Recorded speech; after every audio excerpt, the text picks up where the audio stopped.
con necesidad de ser enseñados, corregidos, instruidos, Padre. Y tú has dejado tu palabra para cumplir esa labor en nuestras vidas. Abre nuestros corazones, Padre, para que podamos recibir tu palabra como agua viva, como palabras que provienen de tus propios labios, Señor. Que nos sentemos deseosos de estudiar, de conocer, de aprender, de ser guiados, Señor, en el conocimiento maravilloso de lo que tú eres. Gracias, Padre.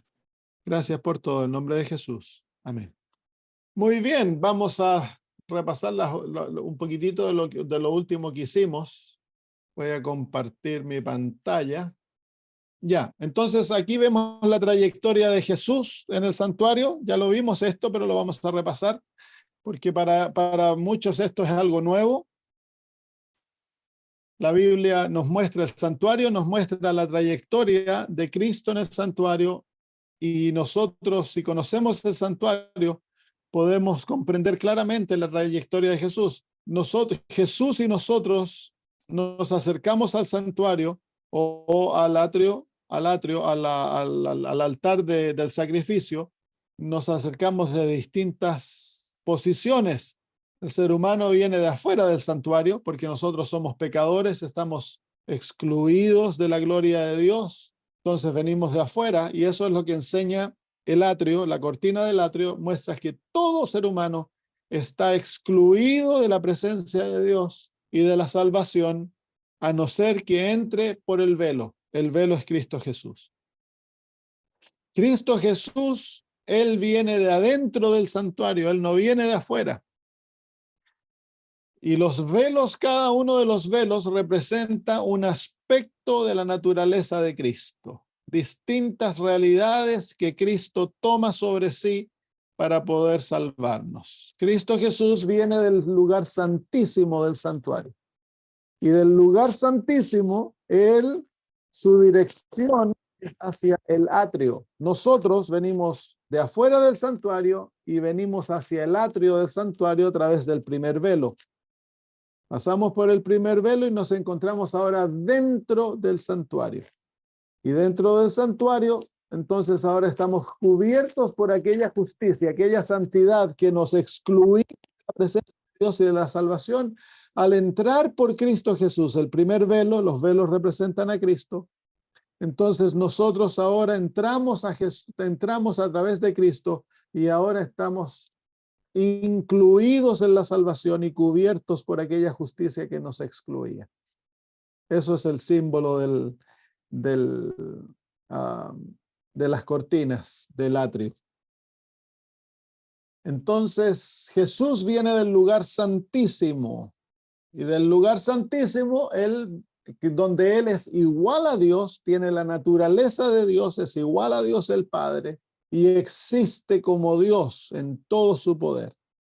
Pero cruza por el primer velo y va al lugar santo. El primer velo es la adopción de una nueva realidad. Cristo Jesús llega a ser el Dios del cielo, llega a ser el Hijo de Dios.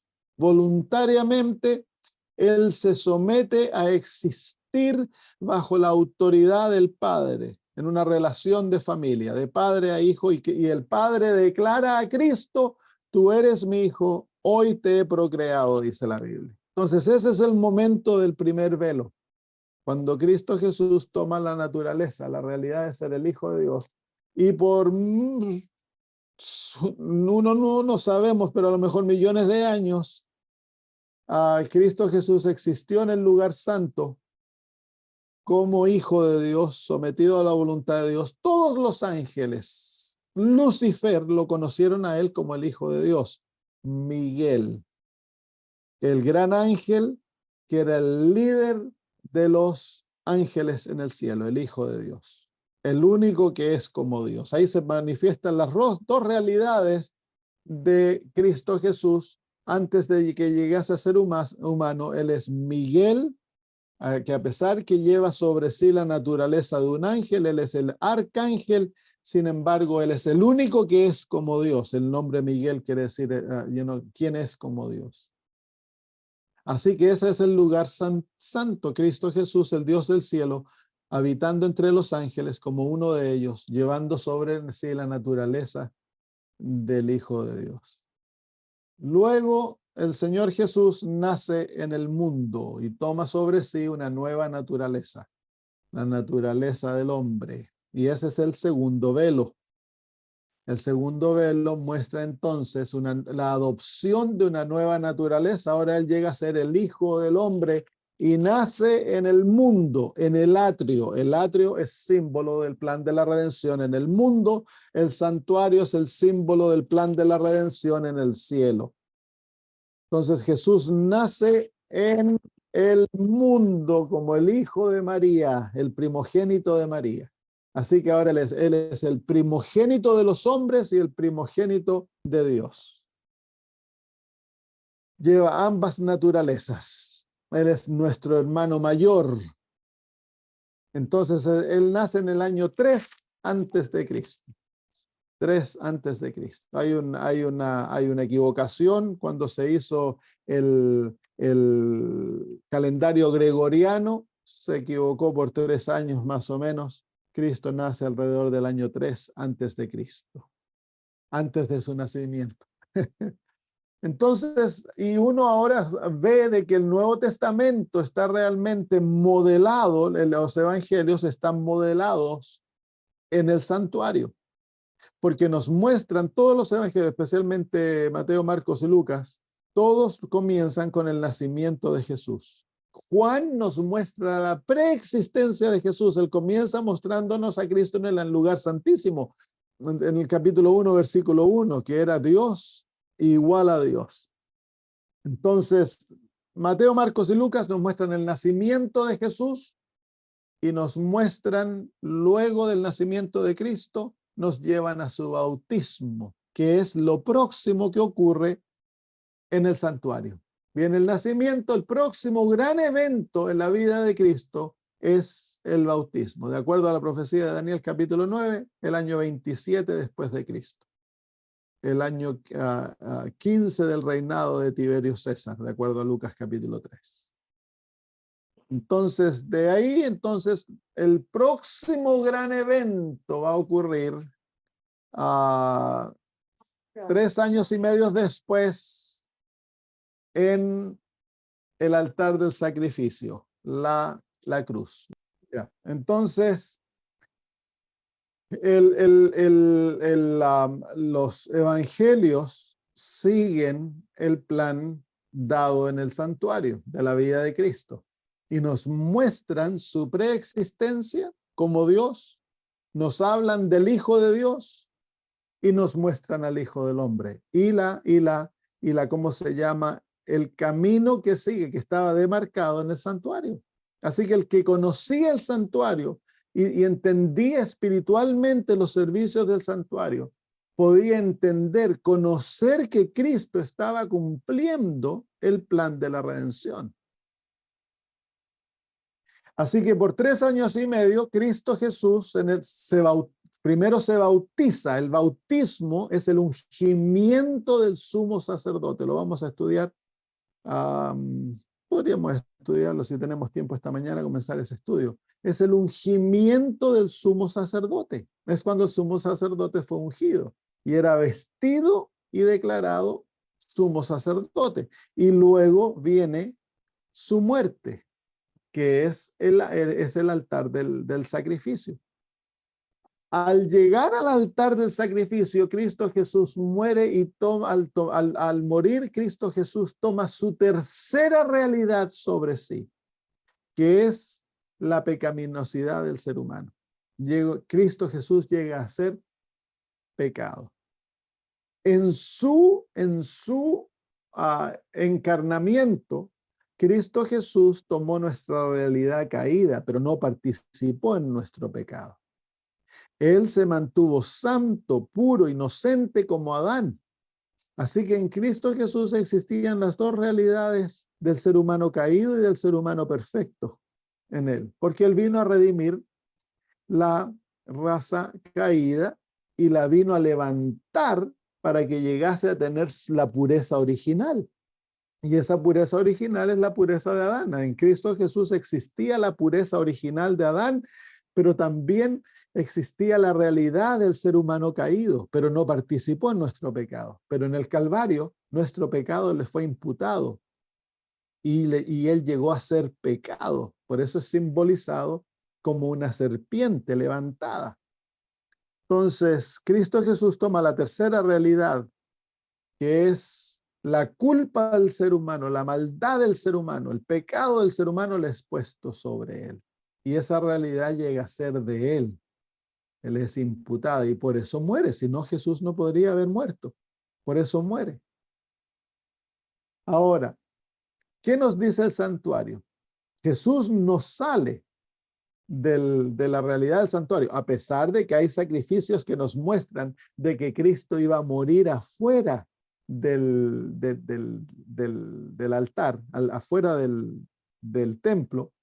¿Se acuerdan ustedes que discutimos eso, de que hay sacrificios que eran quemados afuera, mostrándonos que Cristo Jesús padecería en dos lugares, padecería dentro y afuera? En el Getsemaní, él comenzó a padecer cuando se ofreció a sus apóstoles en el aposento alto, les dio su sangre y su carne. Ahí comienza el padecimiento de Cristo. Luego de ahí él sale y va al Getsemaní, y luego es traído nuevamente a la ciudad, es enjuiciado, flagelado, escupido, maltratado dentro de la ciudad, y luego es sacado nuevamente de la ciudad y crucificado afuera.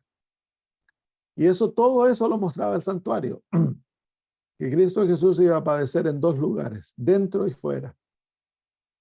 Luego de su muerte, el santuario nos indica, de acuerdo al simbolismo del santuario, de que cuando ocurría la muerte del sacrificio, la sangre tenía que ser llevada al santuario. Entonces eso nos muestra de que ahora el Cristo Jesús no iba a ser desechado, sino que ahora él iba a comenzar una obra de intercesión. Entonces viene la muerte y luego el mismo altar, el mismo lavacro, que es símbolo del bautismo, cuando Cristo Jesús va hacia el altar del sacrificio. Ahora cuando va hacia el santuario, representa el entierro y la resurrección de Jesús, porque eso es el símbolo del bautismo, entierro y resurrección. Así que el santuario nos muestra claramente por varios símbolos. El hecho de que Jesús es representado por el sacrificio nos muestra que esa es su muerte, que Cristo iba a morir. Pero el mismo hecho de que el sumo sacerdote representa a Cristo, y que el sumo sacerdote iba a llevar la sangre al lugar santo, nos muestra de que Cristo Jesús tenía que resucitar y que iba a hacer una obra con su sangre. Y el altar de sacrificio representa su muerte, el lavacro representa su entierro y su resurrección. Entonces Jesús iba a ser muerto, iba a ser enterrado, iba a ser resucitado, y luego iba a ascender. ¿Cómo sabemos que iba a ascender? Porque bueno, el santuario en sí no está en la tierra. El santuario representa la obra de Cristo en los cielos, la obra de la redención en los cielos. Entonces, para llevar a cabo esa obra, Cristo tiene que ascender. Tiene que ascender. La fiesta del día de la expiación nos muestra que Cristo iba a ascender al cielo y descender a la tierra más de una vez. Iban a haber varias veces en las cuales el sumo sacerdote iba a entrar al lugar santo y al lugar santísimo y salir. Entonces está todo profetizado ahí. Cuando uno ve y entiende los detalles del santuario, es una profecía en detalle de la vida y el ministerio de Jesús. Muy bien, entonces él asciende al cielo y comienza una obra de intercesión en el año 31. El año 31 nos indica claramente, y hay profecías asociadas a este sistema que nos muestran con detalle lo que Cristo iba a hacer. Está la profecía de los 1260 años, que nos muestra que iba a haber un poder en la tierra que iba a tergiversar la obra de intercesión en los cielos y que iba a crear una falsedad de la intercesión aquí en la tierra, y que iba a crear un sistema en la tierra a través del cual se iba a ofrecer intercesión por los pecados del ser humano, cuando Cristo estaba haciendo intercesión en los cielos. Y se nos muestra que la profecía de los 2300 años, se nos muestra que la intercesión de Cristo en el lugar santo iba a durar hasta el año 1844, cuando él iba a pasar del lugar santo al lugar santísimo e iba a comenzar una obra de juicio. De juicio. Ahora, es interesante ver de que cada vez de que Cristo se mueve del lugar, cuando pasa del lugar santo, del atrio al lugar santo, ocurre un chasco y ocurre un rechazo y el levantamiento de un nuevo pueblo. En el lugar santo, la iglesia era Israel. Perdón, no en el lugar santo, en el atrio, la iglesia era Israel. En el lugar santo, la iglesia era la iglesia cristiana, la iglesia primitiva. En el lugar santísimo, la iglesia es el remanente.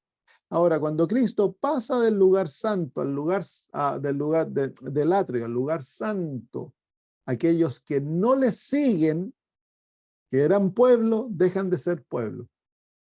Y los que le siguen por fe y creen y ponen su fe donde Cristo está, llegan a ser un remanente. Salen del grupo que era la iglesia y son el remanente. Esa es la iglesia cristiana. La iglesia cristiana comenzó como un remanente de Israel. Dios formó a la iglesia cristiana de un remanente de Israel. Israel fue rechazado porque cuando Esteban testificó que él vio a Cristo Jesús a la diestra del Padre en los cielos, lo apedrearon y por lo tanto fue rechazado. En el año 1844 ocurre exactamente lo mismo. Cristo mueve del lugar santo al lugar santísimo y aquellos que no siguen a Cristo al lugar santísimo son rechazados como pueblo, y un remanente de aquel pueblo, de la iglesia cristiana, que siguen a Cristo Jesús, que por fe ponen su fe donde Cristo está, entonces ellos llegan a ser la iglesia de aquel lugar. Así que la iglesia adventista es la iglesia del lugar santísimo. Nuestra fe es la fe del lugar santísimo. Nosotros no somos la fe del lugar santo. Nosotros llevamos con nosotros la fe de los pueblos anteriores. Por eso nosotros somos el pueblo del santuario. Nosotros llevamos todas las doctrinas que encapsulan la fe de los pueblos anteriores. Aquellos que moraron en el lugar santo, aquellos que muraron en el atrio. Pero nuestro punto, nuestra fe se ancla en el lugar santísimo, porque allá es donde está Jesús. Nuestra fe testifica que nosotros estamos en el lugar santísimo.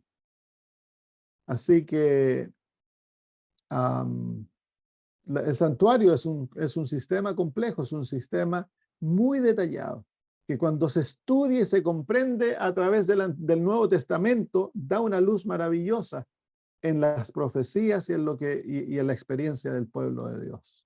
Así que Cristo Jesús ahora está haciendo la obra de juicio, pasó de la obra de intercesión a la obra de juicio, pero eso no deja de lado las realidades de su muerte, del derramamiento de su sangre y de su intercesión. Esas realidades continúan con Cristo Jesús, pero el énfasis de su obra es juicio. Ese es el énfasis de su obra. Así que si lo vemos de otro punto de vista, vemos que el santuario predice con exactitud los distintos eventos de la vida de Cristo Jesús. Ya hablamos de la gran mayoría de estas cosas, pero si nosotros vemos la profecía de las 70 semanas que es parte de la profecía de los 2300 años y son profecías de santuario. La profecía de las 70 semanas nos indica cuándo el sacerdote, el Mesías, iba a ser ungido como sacerdote al fin de 69 semanas o 483 años, el Mesías iba a ser ungido. Así que eso, como ya lo vimos, es el año 27 después de Cristo. La profecía nos indicaba con lujo de detalles de que Jesús iba a ser ungido como sacerdote en el año 27 después de Cristo. Ese es el bautismo, ese es el lavacro. Ahí es donde Cristo es ungido, es lavado como sumo sacerdote. Ahora, lo interesante es esto. La Biblia nos dice que Cristo Jesús tenía 30 años de edad cuando fue bautizado. Y 30 años era la edad cuando el sacerdote comenzaba su ministerio. Así que si se comprendían bien los principios de interpretación del santuario terrenal, uno se daba cuenta de que el Mesías tenía que ser ungido como sacerdote a la edad de 30 años, porque él era el sumo sacerdote, él era sacrificio y sumo sacerdote. Entonces, sí, cuando la profecía nos apuntaba que él iba a ser ungido en el año 483 años después que se diese la orden de restituir a Jerusalén. Así que los judíos, ellos podían saber cuándo Jesús iba a nacer, cuándo el Mesías iba a nacer. Porque si quitaban de los 483 años, le quitaban 30 años, porque el Mesías tenía que ser ungido a la edad de 30 años, porque era cuando comenzaba su ministerio sacerdotal. Entonces, sabían ellos que iban a ser 30 años antes de su ungimiento. Entonces podrían haberlo estado esperando. Ellos podrían haber estado listos el año del nacimiento de Cristo. Es por eso que no se los considera inocentes, porque de acuerdo al santuario se podía identificar el tiempo del nacimiento del Mesías. A pesar de que no hay profecía que nos indique el tiempo del nacimiento, a través del santuario se puede deducir el tiempo del nacimiento de Jesús.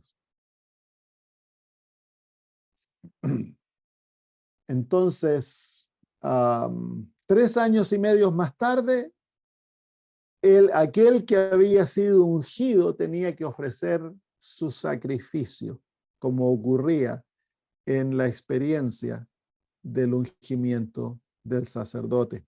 Vamos a ver aquello. Vamos al libro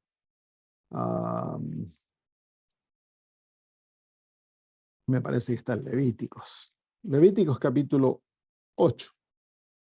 Levíticos capítulo 8. Son todas experiencias que están asociadas con el sacerdocio del santuario. Son todas experiencias unidas al santuario. Vamos al capítulo 8 de Levíticos. Dice consagración de Aarón y de sus hijos. Esta es una profecía. Dice, habló Jehová a Moisés diciendo, toma a Aarón y a sus hijos con él y las vestiduras, el aceite de la unción, el becerro de la expiación, los 2 carneros y el canastillo de los panes sin levadura. Voy a salirme de aquí, ya vemos el bosquejo, ya lo sabemos, me voy a salir. Si lo necesitamos, lo vuelvo a poner. Dice, toma a Aarón y a sus hijos con él y las vestiduras, el aceite de la unción, el becerro de la expiación, los 2 carneros y el canastillo de los panes sin levadura. Y reúne toda la congregación a la puerta del tabernáculo de reunión. Hizo pues Moisés como Jehová le mandó, y se reunió la congregación a la puerta del tabernáculo de reunión. Ahora, Aarón representa a Cristo, él es el sumo sacerdote. Los hijos de Aarón representan a los salvos, a los hijos del sumo sacerdote. ¿Quiénes son los hijos del sumo sacerdote? Todo aquel que cree en Cristo Jesús, todo aquel que ha entregado su vida a Cristo Jesús. Nosotros llegamos a ser el sacerdocio santo, dice la Biblia. Y dijo Moisés a la congregación, esto es lo que Jehová ha mandado hacer. Entonces Moisés hizo acercarse a Aarón y a sus hijos, y mire lo que hace ahora, y los lavó con agua. Así que lo que le pasa a Aarón, lo que se le hace a Aarón, sus hijos participan en la misma realidad. En otras palabras, Aarón prepara la realidad para sus hijos. Aarón es lavado, los hijos son lavados. ¿Cuándo fue Aarón lavado? ¿Cuándo Aarón representa a Cristo? ¿Cuándo fue Jesús lavado? En su bautismo. Así que ahí está simbolizándonos que el Mesías iba a ser lavado para comenzar su sacerdocio. Lo primero que él hace para comenzar su sacerdocio es ser lavado. Es por eso que cuando Juan el Bautista le dice, yo te voy a bautizar, tú has de bautizarme a mí, le dice Jesús, le dice, no, le dice, deja que lo hagamos para que se cumpla toda justicia. Ahí está. No es tan solo el cumplimiento de una profecía, sino que es Cristo Jesús sabe de que para que el plan de la redención se pueda llevar a cabo debe haber un sumo sacerdote. Y lo primero que el sumo sacerdote ha de experimentar es que él ha de ser lavado. Así que Cristo Jesús es lavado en su bautismo. Dice, entonces Moisés hizo acercarse a Aarón y a sus hijos y los lavó con agua. Y puso sobre él la túnica y le ciñó con el cinto. Le vistió después el manto y puso sobre él el éfod y lo ciñó con el cinto del éfod y lo ajustó con él. Así que Jesús es vestido con mantos de justicia, vestido como sumo sacerdote. Y toda la vestidura del sumo sacerdote representa la justicia de Cristo, representa el amor de su ley, su obediencia. ¿Cuándo fue Jesús vestido? Bueno, el mismo momento cuando fue bautizado, el Padre dijo, este es mi Hijo amado en quien yo tengo contentamiento. Esa es la manera que Dios nos viste, Él nos viste a través de sus palabras. Y luego aquella justicia maravillosa se revela en la vida del ministerio de Cristo Jesús, una vida santa, una vida pura, una vida de absoluta dedicación a la salvación del ser humano, por aquellos 3 años y medio. Así que es vestido y él vive de acuerdo a aquella vestidura. La vestimenta representa justicia y la justicia revela carácter que se vive en la vida diaria. Y puso sobre él la túnica y le ciñó con el cinto, le vistió pues el manto y puso sobre él el éfod y lo ciñó con el cinto del éfod y lo ajustó con él. Luego le puso encima el pectoral y puso dentro del mismo los Urim y el Tumim. Así que pone el pectoral sobre él, que en el Antiguo Testamento revela el amor que el sumo sacerdote tenía por Israel. Llevaba a Israel sobre su pecho. A Cristo Jesús no se le puso pectoral, pero Cristo Jesús nos lleva en su propia naturaleza. Nos lleva somos carne de su carne, hueso de sus huesos. Nos lleva en sí mismo. Estamos inscritos en su propio DNA. Y eso lo muestra él por el amor profundo que tuvo al morir por nosotros, que nos ama entrañablemente. Y el Urim y el Tumim, Urim y el Tumim, muestran que él conoce la voluntad de Dios. La voluntad de Dios se revelaba a través del sumo sacerdote. Y Cristo Jesús es la revelación de la voluntad de Dios hacia nosotros. En Cristo Jesús se revela toda la voluntad de Dios hacia su pueblo. Después puso la mitra sobre su cabeza y sobre la mitra enfrente puso la lámina de oro, la diadema santa, como Jehová había mandado. Y esa lámina, que era una corona, dice justicia, santidad a Jehová. Así que aquí está vestido el sumo sacerdote. Muestra que él es santo, puro, no tiene tacha alguno. Fue lavado, ahora es vestido. Entonces aquí nos muestra la naturaleza maravillosa de Cristo, que a pesar de que él ha sido escogido de entre los hombres para representarnos, en todo fue hecho como nosotros. Y sin embargo, tiene la pureza, la santidad, la inocencia de Adán, de la naturaleza no caída. Qué maravillosa unión existe en Cristo. Aquí se muestra claramente. Aarón era un ser humano tomado de entre los hombres con las cuitas de los hombres. Y sin embargo está vestido con mantos de santidad. Es totalmente santo, puro, sin tacha alguna. Así que ese gran dilema que ha existido dentro de la iglesia, si Jesús era como Adán antes de su caída o después de su caída, ahí está solucionado. Está solucionado en el santuario. Se ve a Cristo tomado de entre nosotros, un hijo de la raza humana. con nuestra naturaleza caída y sin embargo absolutamente puro, santo, sin tacha. Su mente está cubierta por la santidad de Cristo, su vida está totalmente cubierta por la ley del amor, ¿cómo se llama?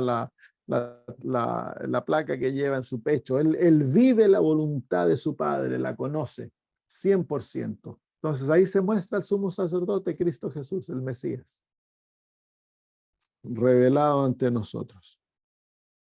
Versículo 10. Y tomó Moisés el aceite de la unción y ungió el tabernáculo y todas las cosas que estaban en él y las santificó y roció de él sobre el altar 7 veces y ungió el altar y todos sus utensilios y la fuente y su base para santificarlos. Y derramó del aceite de la unción sobre la cabeza de Aarón y lo ungió para santificarlo. El aceite es símbolo del Espíritu Santo.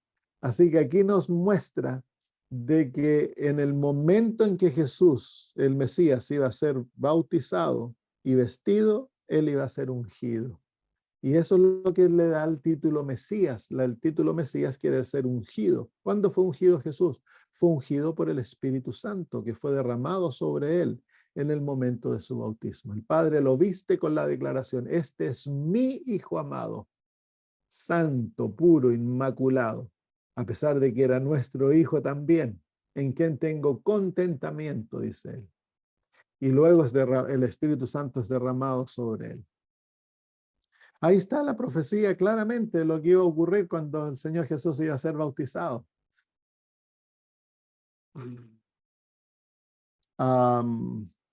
Así que derrama, y cuando el aceite es derramado sobre él, no tan solo él es ungido, sino que todo el sistema del santuario es ungido a la misma vez. Así que comienza la obra del santuario con el ungimiento del sacerdote. Todo el santuario es ungido con el Espíritu Santo. Así que aquí vemos la obra maravillosa, la relación directa que existe entre el ministerio de Cristo y el ministerio del Espíritu Santo.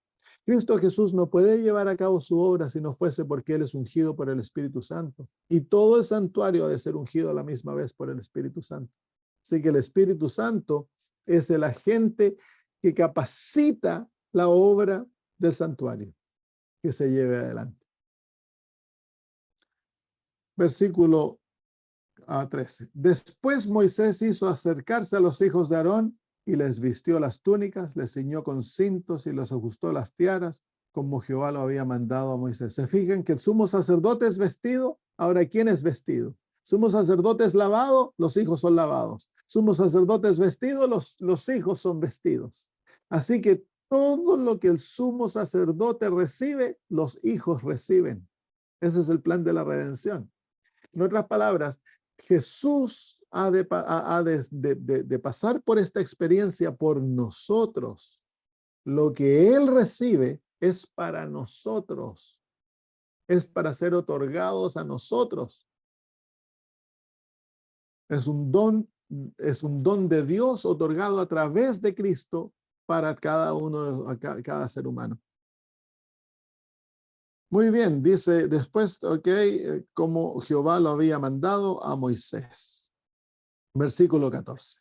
Luego hizo traer el becerro de la expiación y Aarón y sus hijos pusieron sus manos sobre la cabeza del becerro de la expiación y lo degolló. Y Moisés tomó la sangre y puso con su dedo sobre los cuernos del altar alrededor y purificó el altar y echó las demás sangre al pie del altar y lo santificó para reconciliar sobre él.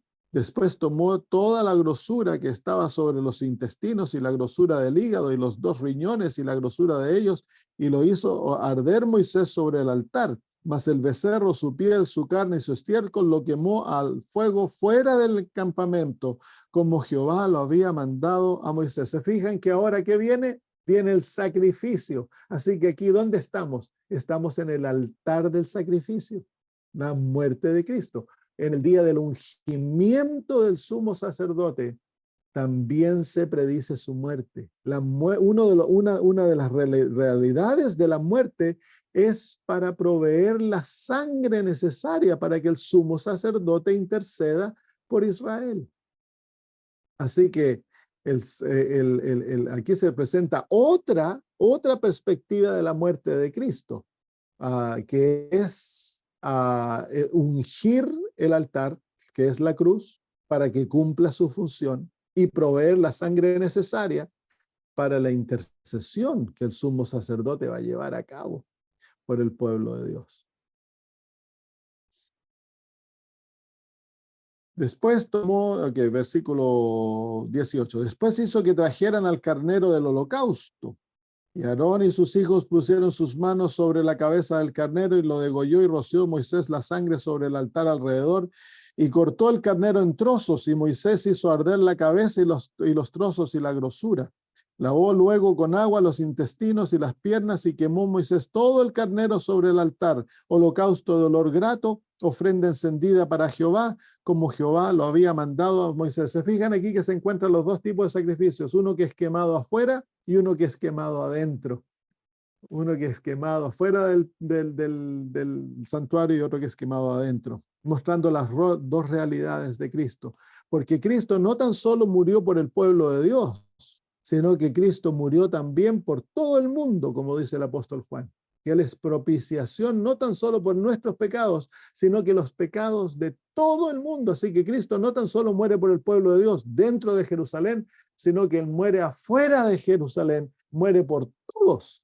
Para todo el mundo ha sido reconciliado por Cristo Jesús. Versículo 22. Después hizo que trajeran el otro carnero y el carnero de las consagraciones, y Aarón y sus hijos los pusieron sobre sus manos sobre la cabeza del carnero, y lo degolló, y tomó Moisés de la sangre y lo puso sobre el lóbulo de la oreja de derecha de Aarón, sobre el dedo pulgar de su mano derecha y sobre el dedo pulgar de su pie derecho. Hizo acercarse luego los hijos de Aarón y puso Moisés de la sangre sobre el lóbulo de sus orejas derechas, sobre los pulgares sus manos derechas y sobre los pulgares de sus pies derechos, y roció Moisés la sangre sobre el altar alrededor. Este es el sacrificio de consagraciones, la sangre que consagra al sumo sacerdote para su obra y a sus hijos. Así que nosotros no podemos ser consagrados a no ser que sea por la sangre de Cristo Jesús. No podemos vivir santamente, a no ser que sea por aquella sangre que se derramó en nuestro favor. Y es aquella sangre que le da el poder a Cristo para dedicar su vida constantemente a vivir para nosotros. Él consagró su vida por nosotros. Por eso Él ahora vive constantemente en el santuario de los cielos, vive para nosotros. De la misma manera, si nosotros hemos recibido la sangre de Cristo, aquella sangre nos consagra a Cristo y debemos vivir constantemente por Él. Hemos sido dedicados como sacerdotes por la sangre de Jesús. Versículo 25, después tomó la grosura, la cola, toda la grosura que estaba sobre los intestinos y la grosura del hígado y los dos riñones y la grosura de ellos y las espaldillas derecha y del canastillo de los panes sin levadura que estaba delante de Jehová. Tomó una torta sin levadura y una torta de pan de aceite y una hojaldre, y los puso con la grosura y con la espaldilla derecha, y lo puso todo en las manos de Aarón y en las manos de sus hijos, e hizo mecerlo como ofrenda mecida delante de Jehová. Aquí se representa que el sacrificio de Cristo es la garantía de nuestro bienestar, de nuestro éxito, de nuestra abundancia. Cuando tú y yo nos sentamos a comer pan, es gracias al ¿cómo se llama? El sacrificio de Jesús. Y ese sacrificio se le pone en manos de los sacerdotes que ofician delante de Dios. En otras palabras, el bienestar del mundo es gracias a Cristo Jesús y a su iglesia. Nosotros somos la sal de la tierra. Toda bendición, toda felicidad, toda prosperidad que le llega al ser humano viene a través de la muerte y la intercesión de Cristo Jesús y el ministerio de su iglesia en la tierra. Tomó Moisés el pecho y lo meció, ofrenda mecida delante de Jehová del carnero de las consagraciones. Aquella fue la parte de Moisés, como Jehová lo había mandado a Moisés. Luego tomó Moisés del aceite de la unción y de la sangre que estaba sobre el altar y lo roció sobre Aarón y sobre sus vestiduras, sobre sus hijos, sobre la vestidura de sus hijos con él, y santificó a Aarón y a sus vestiduras y a sus hijos y la vestidura de sus hijos con él. Entonces aquí vemos otro ungimiento, hay un segundo ungimiento que es un ungimiento con aceite y sangre. ¿Cuándo ocurre ese ungimiento? Sigamos la cronología. Tenemos el bautismo, en el bautismo ocurre la vestidura y el ungimiento. El primer ungimiento por el Espíritu Santo, pero no hay ungimiento de sangre, es un ungimiento de aceite. Luego vienen los sacrificios. Jesús es sacrificado y se vienen todos los sacrificios y eso provee la sangre necesaria para el perdón del ser humano, la reconciliación del mundo,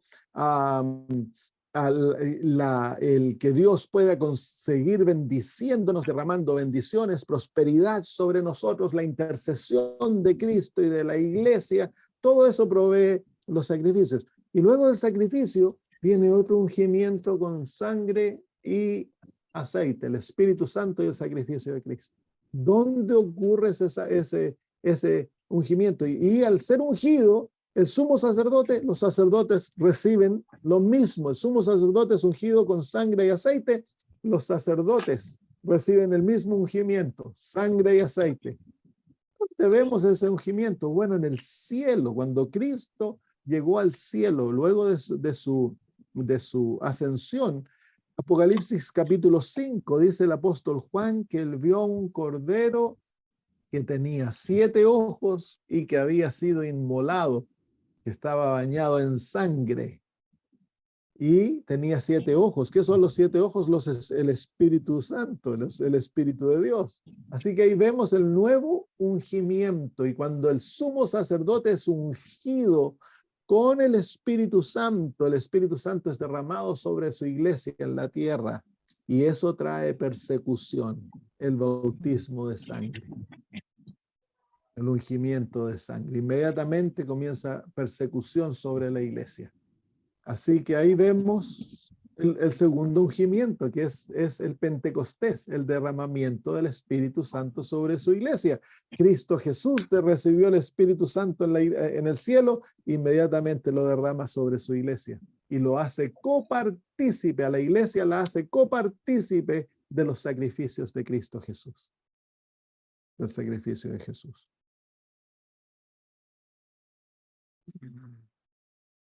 Versículo 31, y dijo Moisés a Aarón a sus hijos, hervid la carne a la puerta del tabernáculo de reunión y comedla allí con el pan que está en el canastillo de la consagración, según yo he mandado, diciendo, Aarón y sus hijos la comerán.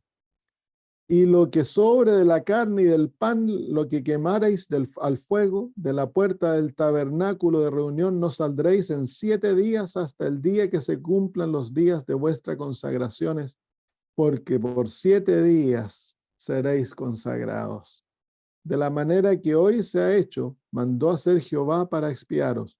A la puerta, pues, del tabernáculo de reunión estaréis día y noche por 7 días, y guardaréis las ordenanzas delante de Jehová, para que no muráis, porque así me ha sido mandado. Y Aarón y sus hijos hicieron todas las cosas que mandó Jehová por medio de Moisés. Así que ahí están en forma de símbolos delineada el ungimiento del sumo sacerdote, que comienza en el bautismo y que sigue hasta el momento que el Cristo Jesús llega al cielo y recibe el segundo ungimiento del Espíritu Santo. Toda esa ceremonia fue para ungir a Cristo como el sumo sacerdote y a su iglesia para hacer la obra de sacerdocio en la tierra. Muy bien, lo dejamos ahí por hoy. ¿Hay alguna pregunta? Pastor, una pregunta. Sí. Yo, aparte llevo casi 5 años o 4 de ser bautizada, tuve más de 30 años fuera del Evangelio, o más de 35, algo así. Porque me bauticé muy niña y llegué ya teniendo adultos mis hijos, y me bauticé, creo que fue en el 18, por ahí 17. Entonces le pregunto yo, cuán importante es esta situación de que si se le quedase algún pecado al pueblo cuando tenían que llevar ante el sacerdote, al sacerdote, ese pecado tuviese, si alguno se le escapase y no se lo dijo, pudiera haber entonces muerto Aarón o Moisés dentro del lugar santísimo. Entonces me pregunto yo, vamos a poner un, por ejemplo, yo dejo saber, robé algo y porque fue hace, no tiene un año porque se hacía anual y se me escapó, pero sé que pues lo que me puedo acordar, porque como humano uno se le escapan ciertas cosas. ¿Cuán riesgo puede haber sido eso para el sacerdocio en lo que estaba ministrando en el santuario, ¿no?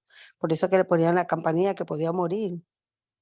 ¿Qué significado o podría ser que eso pudo haber sucedido, pastor? Ya, Gracias. gracias, hermana. El pecado personal no corría riesgo para el sumo sacerdote. El sumo sacerdote corría riesgo si él no se había preparado correctamente para entrar a la presencia de Dios. Pero si una persona tenía pecado acariciado que no había querido confesar y abandonar, trayendo sacrificio al santuario y aferrándose por fe a aquel sacrificio, entonces en el día de la expiación, ellos eran desechados de Israel, eran sacados de Israel y perdían su posición de israelitas, símbolo del juicio Pero, investigador. pero dentro Al de sumo ese ritual, del ritual de Aarón y Moisés, si yo robo hoy en enero, pasó mayo, después vino en agosto, robé y después en diciembre cuando ya se hacía el ritual, ¿eso es un pecado acarizable? I don't know. Claro, es un Yo pecado pienso que no ha que sido confesado y presentado ante el Señor, pero si ese pecado no fue cometido por el sumo sacerdote, entonces a él no le afecta a usted. Y usted quedaría, si no lo confesó y lo abandonó, trayendo sacrificio y tenía 360 días para hacer aquello, pero si no lo hacía, entonces cuando venía el día de la expiación, Dios le revelaba aquellos nombres al sumo sacerdote y ellos eran sacados de Israel. Pero no le afectaba al sumo sacerdote. Lo único que podía afectarle al sumo sacerdote su vida es que él entrara a la presencia de Dios con un pecado acariciado, con un pecado no confesado. un pecado se refiere a, así como si fuese así como el robo, durante mucho tiempo, Bueno, durante el año del cualquier sacerdocio. pecado, hermano, Pecado es pecado, cualquier pecado, es cualquier transgresión de pecado la ley, le podía cualquier a él pecado. costar su vida si él no se preparaba. Por eso es de que el sumo sacerdote, antes de entrar al lugar santísimo, él ofrecía un sacrificio especial para él y su familia, para estar cubiertos por la sangre del sacrificio. Entonces, nunca se sabe que algún sumo sacerdote haya muerto en la presencia de Dios, porque se había, ¿cómo se llama?, hecho provisión para que él fuese cubierto por la sangre del sacrificio. Tenía Entonces, que en ver Israel, la familia, claro, la familia es siempre contada como parte de la persona. En el hecho, por ejemplo, de Acán, cuando él perece, perece con él su familia. o sea que si la familia tenía un Entonces, pecado y si se le escapó y no se acordó, podía haber padecido, ¿no? Ese mismo. Le hago todo claro, eso él a podría. inconveniencias Ahora, dentro de... por supuesto que cuando la familia es de edad, cuando los niños o los hijos están bajo uno, su autoridad, ya cuando dejan de estar bajo la autoridad de uno, ya no son contados. Yo no soy contado culpable por los pecados de mi hijo cuando ellos ya están como personas ante Dios responsables por sus propias vidas. Perfecto, esa Pero yo de parte yo no la vigilar. llegaba a comprender. Entonces, la invitación del santuario es que nos aferremos al sacrificio de Cristo y que no tengamos pecados acariciados, que no han sido confesados y entregados, abandonados. Dice la hermana de Guay que un pecado que no ha sido confesado y acariciado tiene el poder para neutralizar el poder de todo el evangelio en nuestras vidas. Entonces debemos estar aterrados a amar el pecado. Eso es lo que tenemos que tener, terror. Eso es parte del temor de Dios. El temor de Dios nos lleva a odiar el pecado. Y en palabras sencillas, tengo que dejar todo, completamente todo, todo es todo, para que no Todo lo que ha pueda yo. sido revelado, Dios no nos revela a nosotros toda nuestra pecaminosidad de un golpe. Él lo va revelando a través de la experiencia de la santificación paso a paso. Y la obra comienza, el Señor comienza a revelar lo más externo para ir revelando lo más interno, las batallas más profundas. Entonces, cuando el Señor revela, uno inmediatamente, el Señor nos muestra nuestros pecados, nuestras deficiencias. Entonces, inmediatamente uno tiene que aferrarse a Cristo, confesar nuestro pecado y obtener la victoria sobre ese pecado por la fe de lo que Cristo ha hecho por nosotros. No hay que excusar el pecado, no hay que decir, bueno, si esto qué tanto, no. Lo que el Señor ha revelado, si no vivimos de acuerdo a aquella voluntad, entonces es pecado. Entonces hay que confesarlo, aceptarlo y poner la voluntad en las manos de Dios para vencer aquel pecado.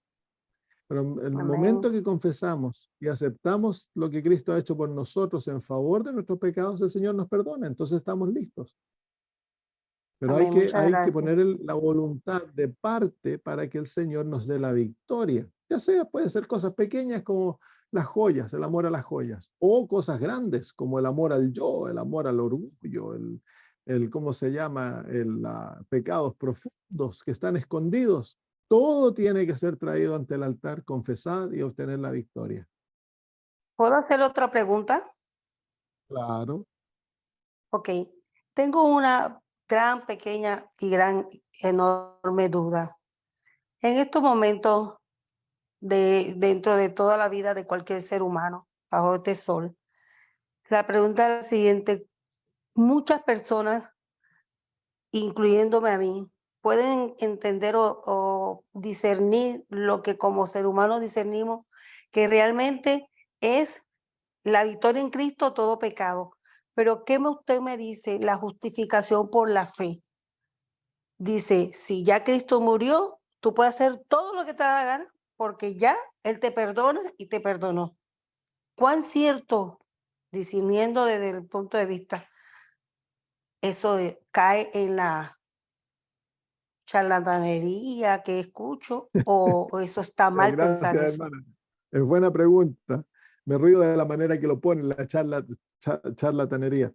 Y es verdad, los pastores o personas que predican de que, bueno, tú has sido justificado, por lo tanto puedes hacer lo que tú quieras, es una forma de charlatanería espiritual, porque no es lo correcto. La verdad es de que cuando el Señor nos justifica, Él nos da como don su justicia, Él nos hace justos. Y Él implanta en junto con el perdón de nuestros pecados, la limpieza que viene con la justificación, Él implanta en nuestro corazón un odio al pecado a través del Espíritu Santo. Y ahora llega a ser odioso el hacer lo malo. Llegamos a ser esclavos de la justicia. Antes éramos esclavos del pecado, pero ahora a través de la justificación por la fe llegamos a ser esclavos de la justicia y amamos hacer lo bueno, odiamos hacer lo malo y ocurre ahora una gran batalla en el corazón en el cual el Espíritu Santo comienza a hacer guerra contra la carne. Y ahora cuando uno antes podía hacer lo que quisiera y se sentía feliz, ahora ya no se siente feliz y odia hacer lo malo porque ahora tiene a Cristo en el corazón, es algo natural. Así que aquel que dice, bueno, yo estoy justificado, puedo hacer lo que quiero, nunca ha experimentado la verdadera justificación. Tremendo, muchas gracias.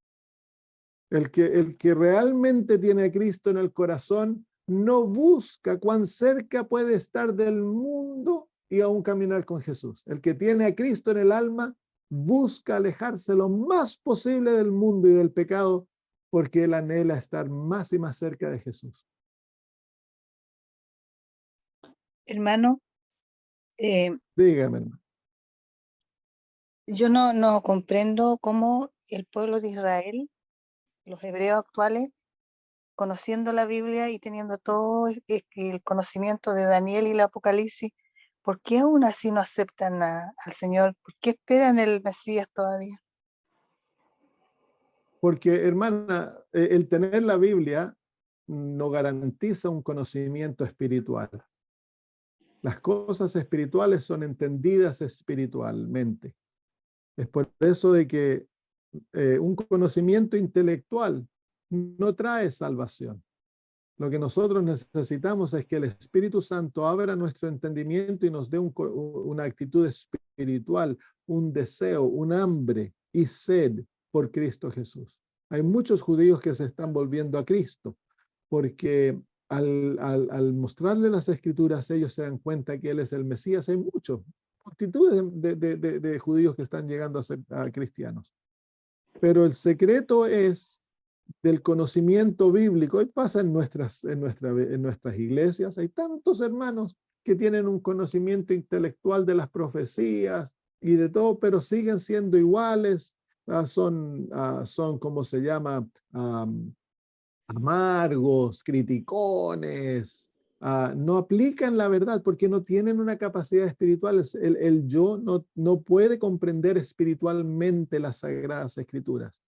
Y el conocimiento que nos beneficia de la Biblia es el conocimiento que el Espíritu Santo nos otorga a través de entender la Biblia espiritualmente. Sí, entonces, eso es lo que hay que orar al Señor. Señor, entierra mi carne y haz que tu Espíritu Santo abra mis ojos y que yo pueda ver la verdad espiritualmente. Sí, tienes razón. Gracias, hermano. De nada, hermano. Bueno, gusto en verles a todos. Nos juntamos la próxima semana nuevamente. Nosotros estamos súper contentos. Nos juntamos el miércoles con los hermanos de Suecia para el estudio de Apocalipsis. Oremos y terminamos. Nuestro amado Dios, gracias, Señor, por tu palabra. Es tan linda, Señor, al comprender estas profecías que se encuentran escondidas en el santuario y ver cómo se cumplieron en Jesús, nuestra fe es establecida, Señor. Vemos cuán linda es la fe que nos has dado. Queremos pedir, Padre, de que tú en nuestras vidas abras nuestros ojos, que tu Espíritu Santo, Señor, nos dé una capacidad espiritual, que Él, Señor, nos dé un corazón, una mente espiritual, para que cuando abramos tu palabra nos deleitemos en ella y nos gocemos, Señor, en el estudio de ella. Haz, Señor, también que aquella enemistad contra el pecado sea profundamente inculcada en nuestro corazón, para que odiemos el pecado y amemos a Cristo y anhelemos caminar con Él, Señor, y vivir con Él y no ofenderte, Señor. Pon en el corazón de cada uno de nosotros tener la pasión más grande de nuestra vida, es ser como Jesús. Gracias, Señor. Bendícenos ahora al separarnos, guíanos en todo y que podamos, Señor, amarte a ti, amar a nuestros hermanos, amar a nuestro prójimo en el nombre de Jesús. Amén. Muy bien, hermanos, un abrazo para todos. Gracias, pastor. Estamos porque su mamá salió de alta. Sí, gracias. Ahora tengo que ir a buscarla. Chao, chao. Gracias.